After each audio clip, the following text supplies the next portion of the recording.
Hello and welcome to another Purveyor of Light Photo Quick Tip. Today we've got one that has been gnawing at me for quite some time now. I've been doing photography my whole life, and that's for many decades, and I never get tired of it. I never get bored of it. I love photography in so many ways. I love sharing photography with people. I love discussing photography. I love the community that it brings. And it's a never-ending progression to get better at your craft. And that's another reason I like photography so much. But as you can see from the screen here, I've come to a head. I'm leaving Facebook, Instagram, and all that, Twitter and all that and I'm going back to Flickr. And I'm going to explain here why. So if you bear with me, this is not going to be a photo tutorial like it normally is. And if that's not your cup of tea, I completely understand. And just go ahead and shut the video off and we'll have a regular tutorial next week. But I hope you stay around so I can explain what's going on and why. All right, so Flickr. All right, let's start out with Instagram. I'll bring up an Instagram. Instagram and Facebook are owned all by Facebook and controlled. And as we know, Facebook has become Big Brother, and it tells you how to think, what you could see, what you can't see, censorship. It controls who's seen in your stream and who's not seen in your stream. You could be friends with somebody, following somebody, and Instagram and Facebook will not show you their posts because they want to fill the slots with posts that they want you to see. So here, look at my timeline. Okay, Republican serves vice chair denounced. Oh, here's a missing ballots. Okay, all right. So, gee, this doesn't look like somebody that wants to turn around and share and enjoy photography. It looks like I have more things in here that don't pertain to photography, but pertain to some political or some moral opinions, okay? Now, I'm not for or against anybody's opinions, but Facebook and Instagram are not platforms for this, okay? They're meant to be social media sharing, friends, family, sharing a love of photos, right? Facebook all started with you pick your family, you pick your thing, your friends, and you share posts. Hey, little Billy had a birthday. Here's some pictures from it. I got my new car. What do you think? I took a picture of it. That's what these platforms were meant for. Instagram, of course, was meant to refine that a little bit, where you could just scroll mindlessly. Okay. Now, I've never been a fan of Instagram, but it did catch on because it requires no intelligence. It requires no thought. You just, look and scroll and then hit the heart and hit the heart. And that's the extent. And, photo quality or community were never part of the picture with Instagram. And I just turned around and said, enough. Okay. I don't want to be part of Facebook and Instagram and don't even get me started on Twitter, okay? They have made these platforms poison to me, and I couldn't take it anymore, but I still love photography. And so that gave me the thing. I says, I'm going to go back and try Facebook. I'm going to try Flickr again. So I did. I went back to my old Flickr account, and as you can see from here, I've been a member since 2005. That's practically when Flickr started. And, a lot of people have abandoned the platform. A lot of people have, just moved on. And, I think all of us follow a trend or a fad, where the crowd moves is where we go. But I'd like to see if we could maybe reverse this, because the one beauty of Flickr, okay, is it never lost its roots. It never lost its meaning. It's about photography. It's about enjoying photography. It's about learning about photography.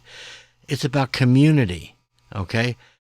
It gives you more things where you could turn around and learn about photos. You get things. And here's the thing. I posted this photo, and you know what? Flickr shows it to whoever wants to see it. They don't filter it. They don't censor the line. Whatever it is. Whoever my friends are or whoever follows me, they get to see every single picture that I post without any censorship. Okay? And everybody else gets to do the same. Plus they have communities and groups and so forth. And it's all focused about it. And there's nothing about political. There's no ads. There's no anything like that. All right? So this is back where sharing photos was a community issue and an enjoyment for photography. And so I decided I wanted to get back into it.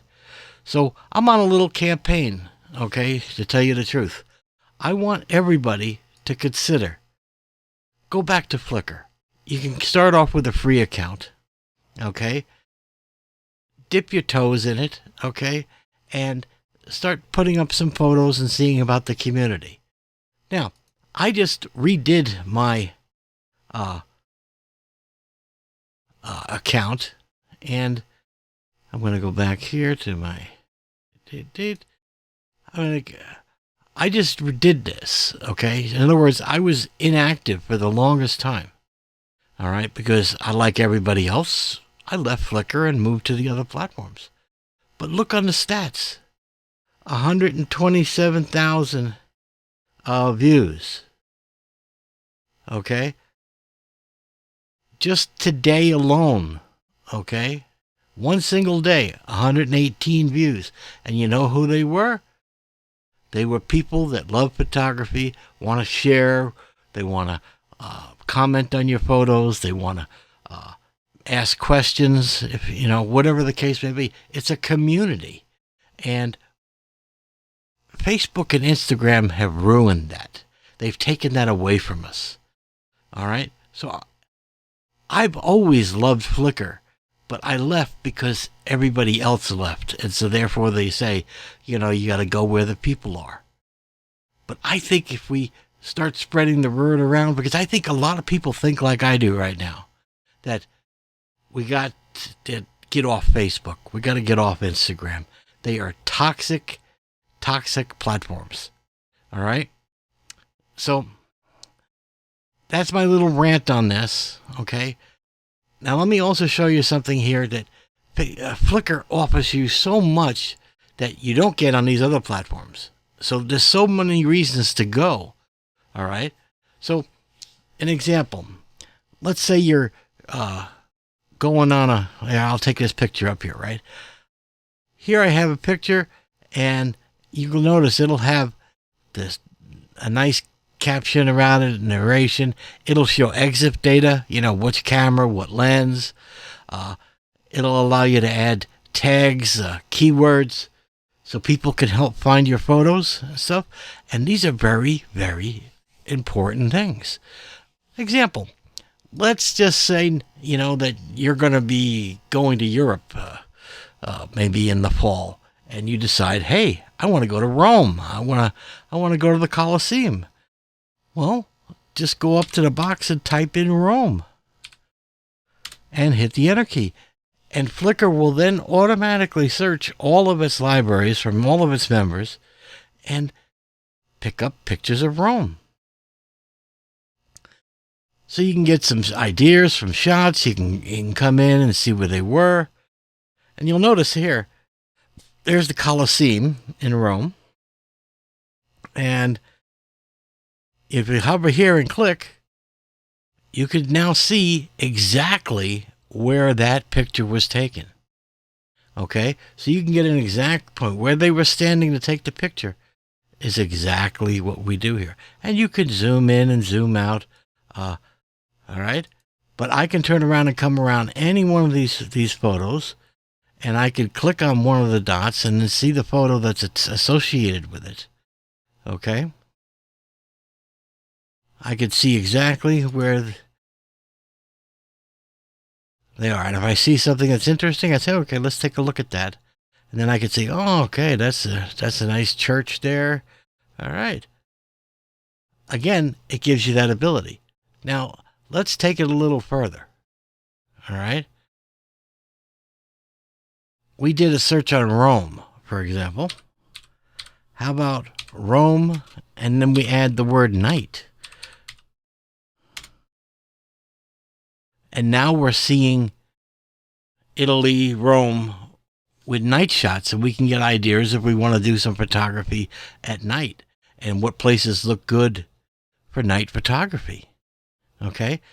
Again, it's a useful tool. Now, you don't have this ability to turn around and on any of the platforms, not Facebook, none of them. Okay? Plus, because this offers you XF data to show you what it was shot at, what camera it was used, what lens was used, you can actually then get an idea what you would want to take on your vacation. Okay? Now, the one thing too about Flickr being around so long and so ingrained, okay, it has a wonderful integration into just about everything. Now, I'm going to go to an example here. I'm just going to go back into my photo stream. Okay? And if I were to turn around and say I want to add a picture, I would go up to upload, and then I would drag a photo into it. All right? And then I would, let's just, I'll take this one here. And, oops. Drag it in. Okay, so I've dragged it in, and now I have to turn around and fill out all this information, tags, keywords, descriptions, right? Because it comes in by default with just the file name. And now I have to fill all these things out and then finally hit the upload. Okay? Now, it's not a big deal for one picture or anything else like this, but you can automate this whole process. Okay? Like if you're, like me, a Photo Mechanic fan. So I have Photo Mechanic up here, and I have some pictures up on the screen. And let's say I say, okay, I would like to take this photo, all right, and I want to upload it to Flickr, all right?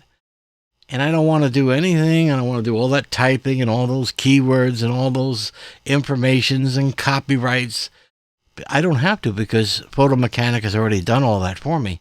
If you look, all this information is within the EXIF data of this photo already because of Photo Mechanic. Okay, so I hit OK, and I go, okay, but now all I have to do is just go up to File and then hit Upload. And now Photo Mechanic supports just about everything. Amazon S3, Dropbox, FTPing, Flickr, Photo Shelter, SmugMug, Twitter, you name it. All right. So I'm already set up for my Flickr, and I just hit send. Okay, that's it. That easy. Okay, so now let's go into my Flickr account here, and let's go ahead and just reload the page. And there we are. The new picture is right there. Let's open it up and let's take a look. Well, look at this. It already put a title for the photo for me. It already gave the description and the copyright. It fills it. Look at this. It put in all the keywords that are associated with the photo, and I didn't have to do any work whatsoever. I can just enjoy it. Okay. And now when people want to search for photos, all that information is there and ready to be shared. Okay. So again, give Flickr another shot, is what I'm saying. I know a lot of people are going to poo-poo the idea or go, oh, no, Flickr's dead, blah, blah, blah. And it's darn close to it, but there's still a ton of people on Flickr, people that love photography without all the political and, I mean, God, the wars that are going on the social medias are just ridiculous, I can't even go on these social media platforms because the hatred is just so overwhelming. You know, oh, you're vaccinated, you're not vaccinated, I hate you, I wish you would die. You know, this is all crazy. I mean, we're no longer being humans to each other anymore. And for me, photography was always an enjoyment and always an escape. And so here I can go to Flickr and I could say, well, show me the photo streams, show me the things, let me explore things.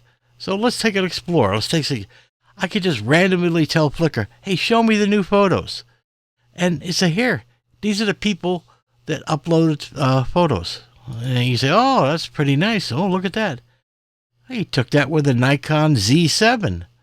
And let's see here. Oh, f6.5, 24 millimeter. Now tell me another platform that gives you this kind of versatility, this kind of capability. All right? All the tags so that it could be searchable and found on Flickr on the network. Beautiful shot, by the way, right? Now, also, too, groups. There are so many groups and communities on Flickr that you can join for like-minded interests. There's a group for every interest you could. If you're interested in macro photography, if you're interested in a particular town, let's say you lived in Fairfield, California, you could there's a group for just Fairfield, California. You can go in and all the photos in there are just about Fairfield, California. There are literally tens of thousands of different groups on Flickr, and they become communities. So you get a lot more here, and Flickr, like I said, you can start with a free account. Okay? And then I think it's like $50 or something like that if you wanted to turn around and become a pro member and get unlimited everything, right? For the year. Okay, that's not per month, that's per year. All right. So it's incredible valuable. And no political ads, no fights, no you're vaxxed or not vaxxed, or my political viewpoint has to be in your face, and none of that exists. It's just sharing photography. So I'm gonna stop it here and end it here because I've rambled on, and I appreciate you guys that have made it this far through the ramble. But again, it's about getting back to enjoying photography, the joy of it. All right? This is what it is, okay? It's about enjoying photography. Now, I can even blow these things up and look at the details, and, I can enjoy photography like I used to want to. And Instagram and Facebook took that away from me. And I didn't realize how much I was missing the connection of photography, community, and sharing until it got to the breaking point. And I'm so much happier back in. And so I hope I can convince enough people to maybe give Flickr another shot. And maybe we can go back to Flickr together. All right. Again, I appreciate you guys. And if you like my videos, I really do appreciate a like and a subscribe hit on the buttons there. It helps the channel get more visibility. And until next week, you guys take care.